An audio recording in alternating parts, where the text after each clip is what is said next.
2024 au 6 janvier 2025. Le Grand Matin Sud Radio, 7h-9h, Jean-Jacques Bourdin. Il est 7h12. Sur les réseaux sociaux, de fausses chirurgiennes proposent des interventions clandestines. Oui, je dis bien clandestines, de fausses chirurgiennes. Nous sommes avec Jean-Baptiste Andréoletti, qui est secrétaire général adjoint du Syndicat national de chirurgie plastique, reconstructrice et esthétique. Bonjour. Bonjour. Merci d'être avec nous. Alors, sur les réseaux sociaux, ce n'est pas compliqué, Instagram, TikTok, le mode opératoire est bien rodé. Il y a de fausses chirurgiennes qui recrutent des patients ou des patientes. Absolument, c'est un phénomène nouveau.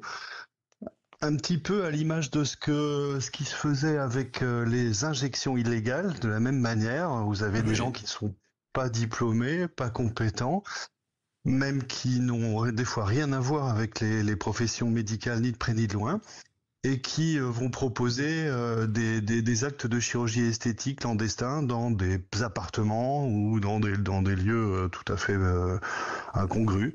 Oui. Et voilà, et nous on voulait alerter l'ensemble de la population parce que ces pratiques sont extrêmement dangereuses.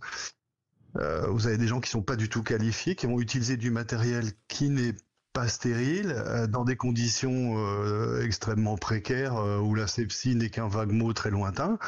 Et c'est assez d'ailleurs effarant qu'il y ait des gens qui n'aient pas peur de se faire comme ça, injecter ou opérer dans ces conditions. Opérer même opérer, oui, parce qu'il y a des injections, mais il y a aussi des opérations.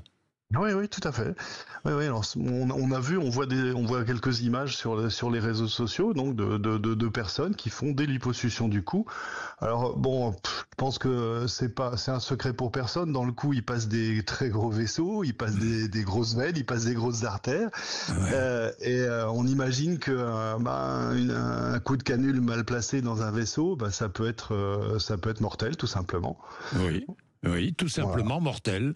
Tout simplement mortel. Alors évidemment, c'est attractif parce que les tarifs appâtent les candidates, essentiellement des jeunes femmes, Jean-Baptiste Andréoletti. Oui, apparemment, oui, on a l'impression que c'est une profession une profession entre guillemets, c'est une sorte d'usurpation de fonction qui reste très féminine. Alors peut-être que ça inspire davantage confiance aux patientes, aux patients.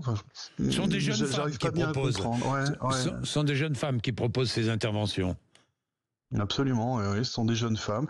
Après, les origines sont souvent Europe de l'Est, on a l'impression, qui se font passer pour des faux docteurs, bien sûr, qui opèrent avec des bijoux encore en place, de ce qu'on voit.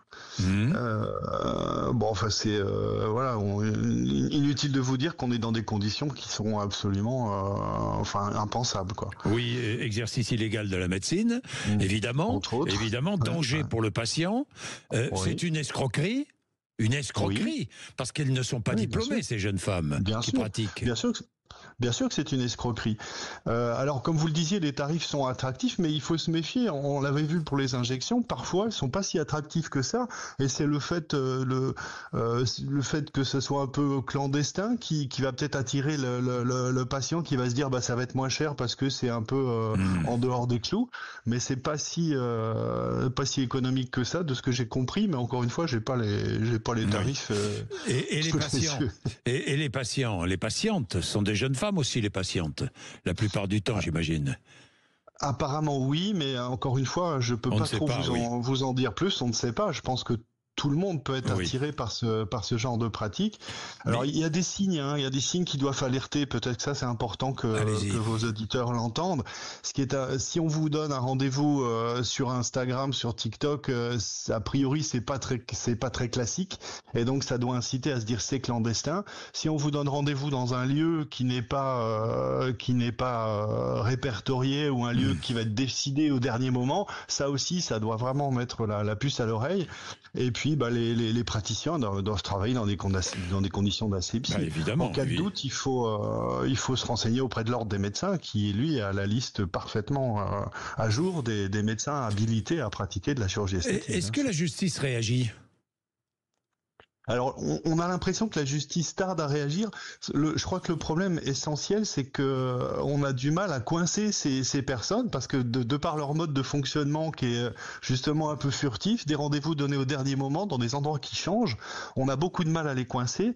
Et deuxième élément, on a du mal à obtenir des témoignages de la part des victimes. Oui, évidemment. Oui. Donc bon, il y a un côté, bon, je pense qu'on s'est fait avoir ou c'est un peu honteux, on préfère ne pas en parler. Moi, je voudrais juste inciter toutes les personnes qui ont pu subir des interventions chirurgicales de ce type-là dans des conditions précaires à le signaler, à venir témoigner auprès des forces de l'ordre ou auprès des chirurgiens. On a besoin de témoignages. Le syndicat national de chirurgie plastique essaye de récupérer tous ces témoignages, de les centraliser de façon à ce qu'on puisse ensuite se tourner vers la justice pour faire des actions, essayer de faire cesser ces pratiques dangereuses. Voilà. Merci beaucoup Jean-Baptiste Andréoletti. Merci beaucoup.